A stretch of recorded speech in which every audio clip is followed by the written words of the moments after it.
Saya tidak pernah dapetin orang sensitif terhadap tauhid sebagaimana beliau dalam cerita ini, kisah ini. Lalu ditanya sama anaknya lagi, lalu kenapa engkau sering salat 2 rakaat setelah Ibu Umi meninggal dunia? Maka Buya Hamka berkata, saya sholat 2 rakaat itu sholat taubat, nak. Saya bertobat sama Allah karena Buya ini, Abi ini khawatir jangan-jangan ada episode-episode kehidupan hatinya Buya kepada Umi yang menjadikan saya lebih mencintai Umi kamu daripada kepada Allah. Dan itu karena saya khawatir nanti akan menyiksa saya, itu saya tebus dengan sholat 2 rakaat sholat taubat.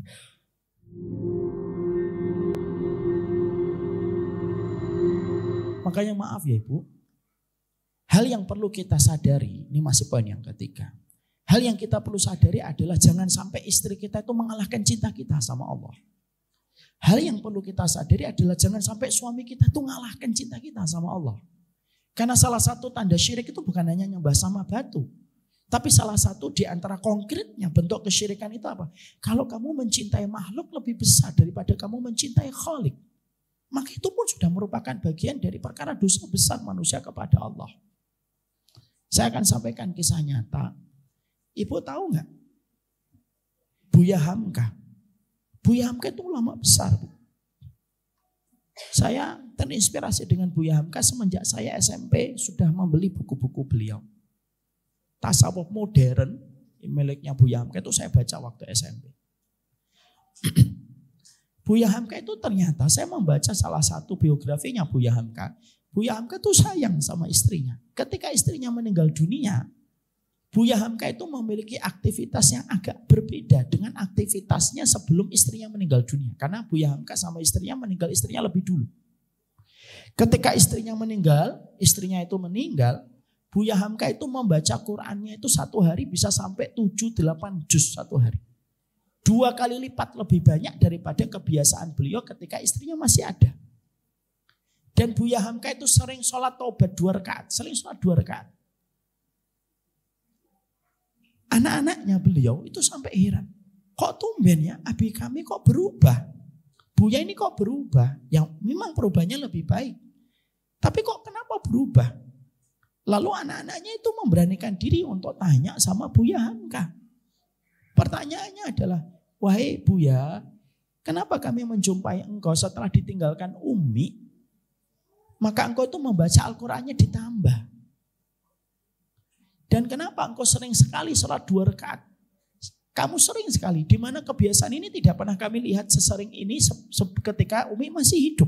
Perhatikan jawaban dari Buya Hamka.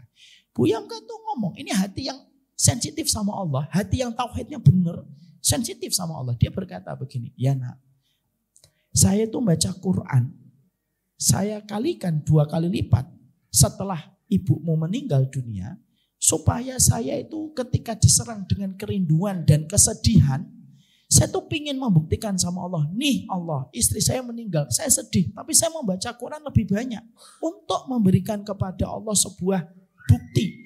Saya tuh mencintai engkau lebih besar daripada saya mencintai istri saya. Masya Allah.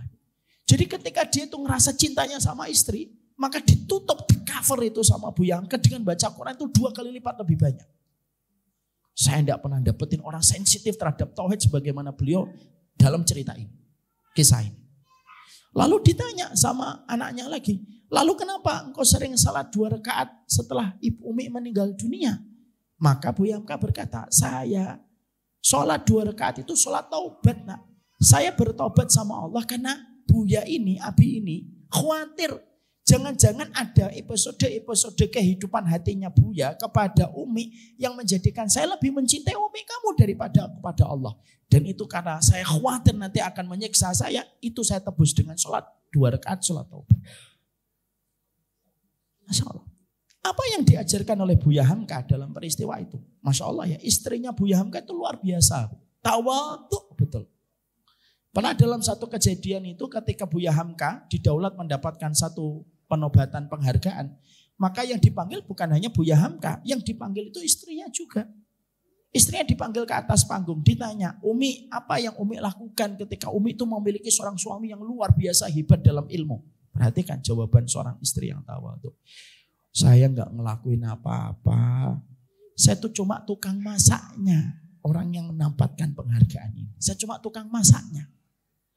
Tolong izinkan saya turun lagi dari panggung. Turun dari panggung. Itu istrinya Buya Hamka.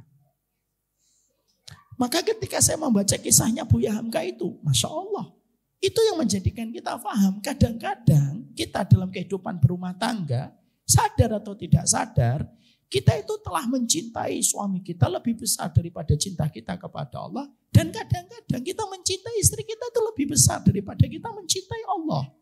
Sampai perkara maksiat dibiarkan oleh seorang suami kepada istrinya. Istrinya berbuat maksiat dibiarkan atas nama tidak enak dan sungkan. Dan itu yang menjadikan kita semakin mengerti. Makanya maaf ya Ibu. Makanya betul kata Imam Ibnu Qayyim. Kalau kamu man ta'allaqa bisyai'in wukila ilaihi. Makanya kita mendapati sebuah penjelasan. Kalau kamu hatimu sudah tertambat satu makhluk. Kok itu kamu tertambatnya atau terpautnya dengan makhluk itu lebih besar daripada kamu terpaut sama Allah. Maka urusan makhluk itu yang akan menjadikan kamu menderita. Itu yang dikatakan oleh para ulama salaf begitu. Maaf ya Bu, ada orang kok dia mengatakan mencintai sesuatu lebih daripada Allah. Justru pada perkara yang dia cintai, yang dia lakukan lebih mencintai Allah. Dijadikan perkara itu menjadikan dia menyesal dan menderita sepanjang hidup. Dan itu yang kita khawatirkan.